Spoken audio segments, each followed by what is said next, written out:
What is going on, guys? It's your boy Austin back again with another video, and if you haven't seen my last video, go watch that first. That's my introduction video. I'm making videos again, so hello.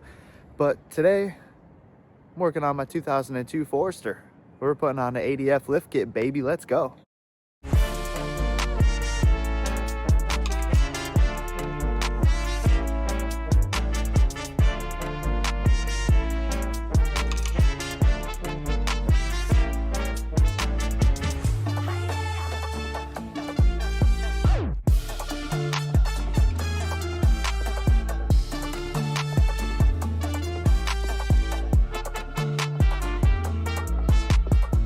Okay, so just picked these wheels and tires up a few weeks ago. Super excited to put them on now. Got some methods.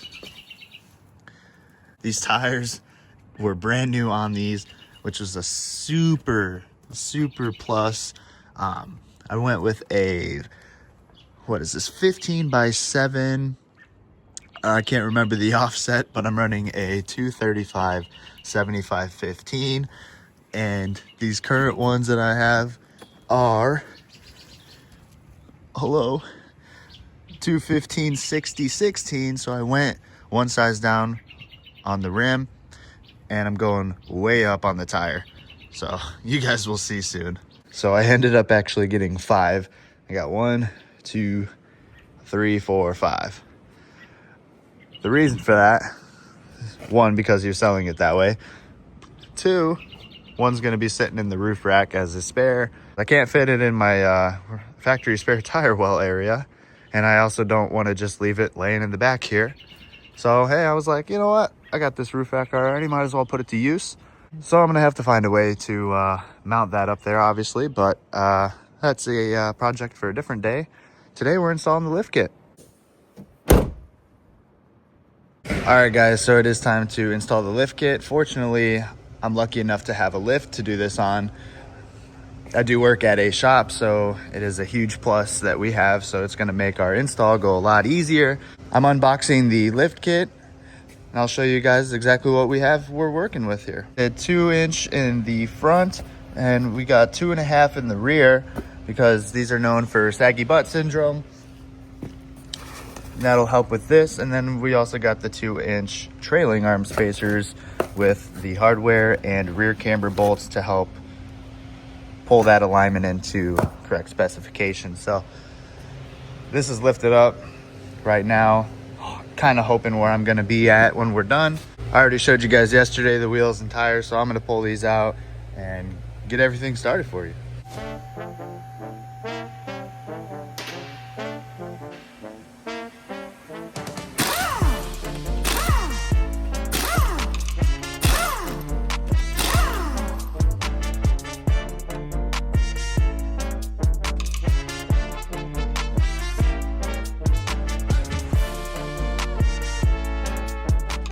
Okay, so I'm currently starting with the hardest thing that I think is going to be is the trailing arm spacers. So it's going to be 1 bolt, 2 bolt, and 3 bolt. I'm putting this here so when I lower it, the arm doesn't fling down at me. For the rear struts, if this would focus, I can't even see. It's going to be this bolt here, that bolt up there. We got to separate this brake line from the strut, and then obviously loosen the top hat bolts. Same thing goes on in the front. We're gonna take this brake line off, take these 2 bolts off so the strut is disconnected from the knuckle, and then take the 3 top hat bolts off, and then the struts will come out.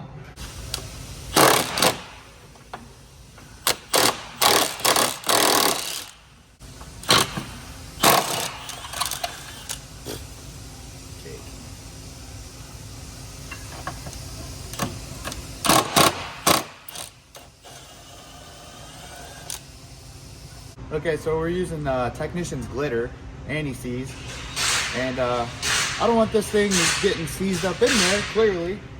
So I'm gonna show you what we got here. So we got the trailing arm spacer, just kind of rested in there. I don't know if you can see that. just kind of rested in there. This arm dropped down. So I'm gonna start threading the bolts in.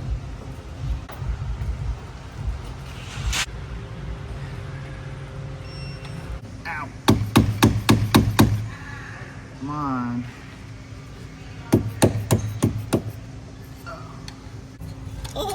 All right, so if you have a Subaru, you know this struggle. Oh, that was easy. Brake line runs through the strut. I don't know why they decided to do that, but now I got to cut slits in this strut so I can slide the brake line out this way. And I'm gonna have to re-clamp it or zip tie it or do something.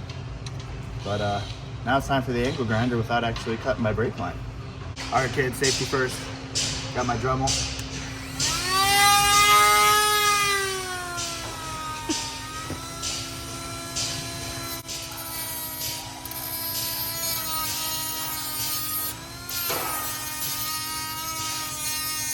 All right. See that? That way we don't have to disconnect this rusty brake line that will probably never ever come off. So yeah, you just cut the strut so you can pop it out. And I'm gonna grind down this little sharp edge right here, but I'm just gonna reinstall it like so, and then re-clamp it when I'm done with it so it'll still stay in place there.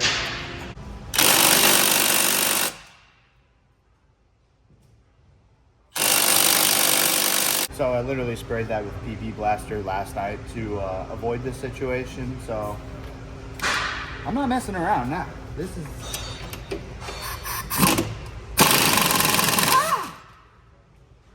There we go.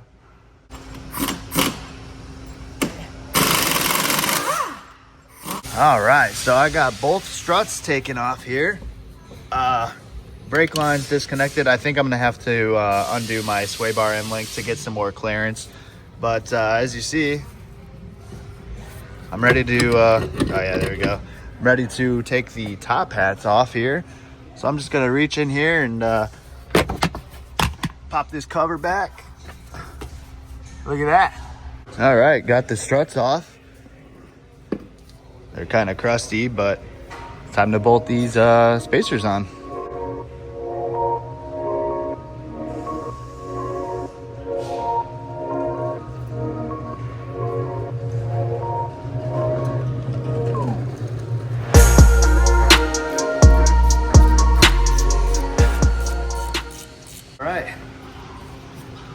So I got the rear bolted on, and this is going to be a nightmare trying to get back in now because we're adding 2.5 inches of height.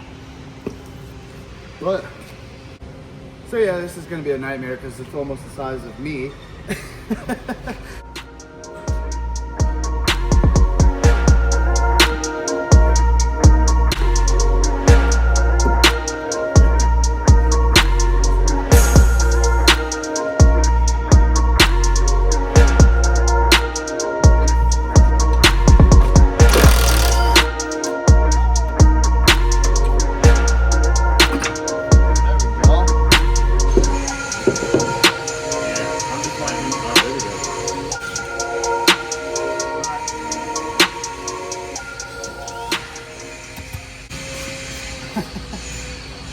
Rear is almost done.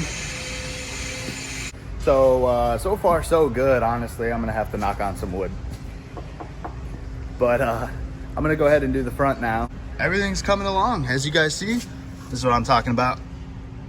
Just gotta put those in and the rear should be all right. I got some rear camber bolts, so it's not gonna be super positive.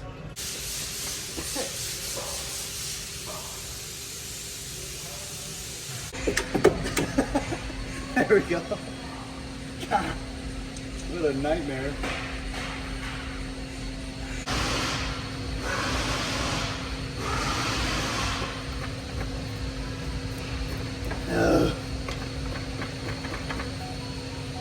Android, dude, what is that?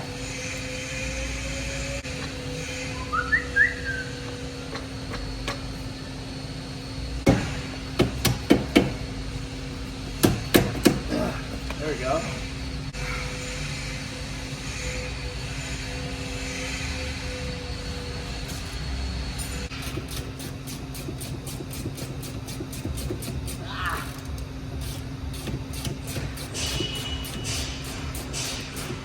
All right, so got both of these bolts tightened up so I can finally take this jack pressure off. I needed this jack to lift up the hub so I can line up the holes. But yeah, rear's complete. Oh, minus these. Still got to do those. But then after those, we're on to the front.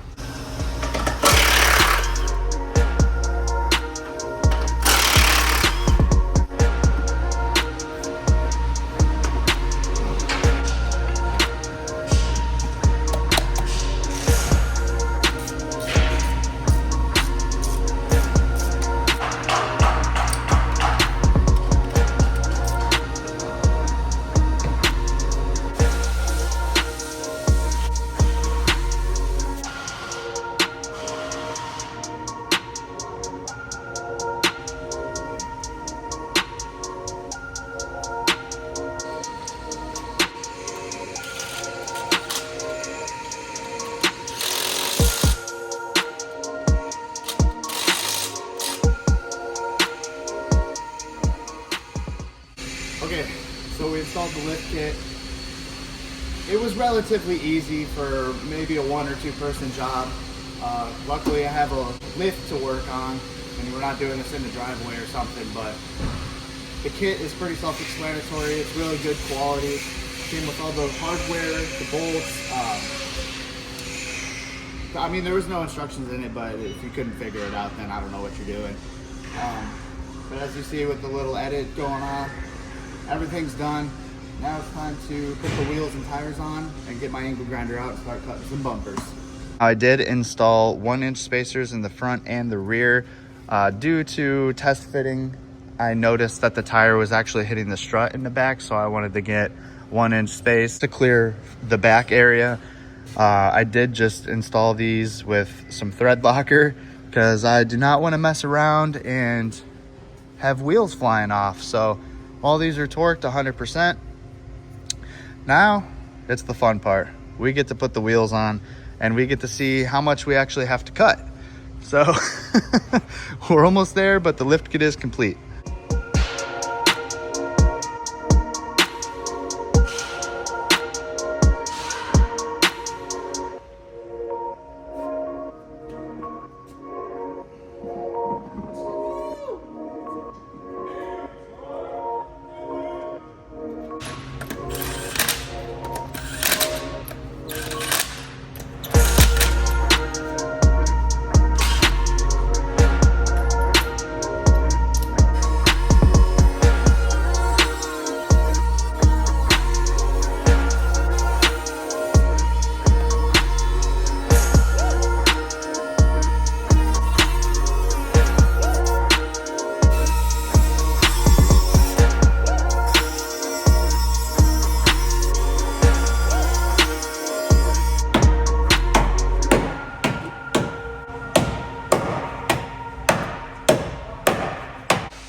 All right, guys, the lift kit is finally done. Hours and hours and hours of what was easy turned into pain, but all is well. I had to cut a lot more, but here's the final product. So I'll show you where I had to cut. I had to cut this bumper here. I cut back this fender liner. I did spray paint it so it's not gonna rust. I cutted the front bumper a little bit right there. The paint was chipping already. Don't roast me for that. I'll show you better on this side. Now that side's not that greatest, but it's okay.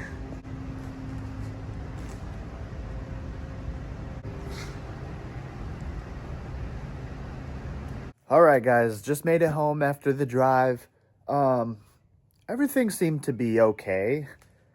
I should have done an alignment, but I just didn't have time. We had to pull the rear shocks back out and actually hammer the shock tower in so my spring stopped hitting. Wasn't an issue with the test fit, but it was an issue with the lift kit. So it is what it is. It ended up being a whole day ordeal. So whatever, it's done now. The car looks sick. Shout out to Anderson Design Fabrication for creating such an amazing product.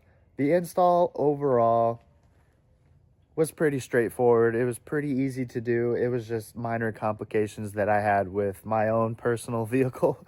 But everything else was great. The hardware included, no issues at all. But yeah, here's the final product.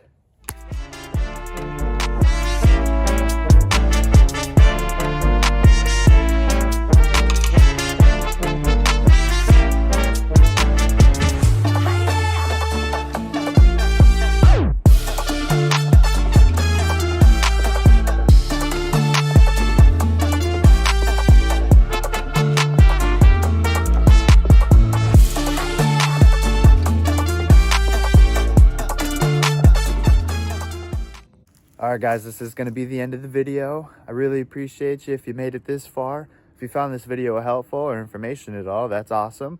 But be sure to like, comment, and subscribe because there will be more as the weather starts warming up, and we're going to be using this Forester to hit some trails pretty soon. So that's going to be all documented for you guys. But like I said, be on the lookout for more videos. And my name's Austin. Thanks for tuning in. We'll see you in the next one.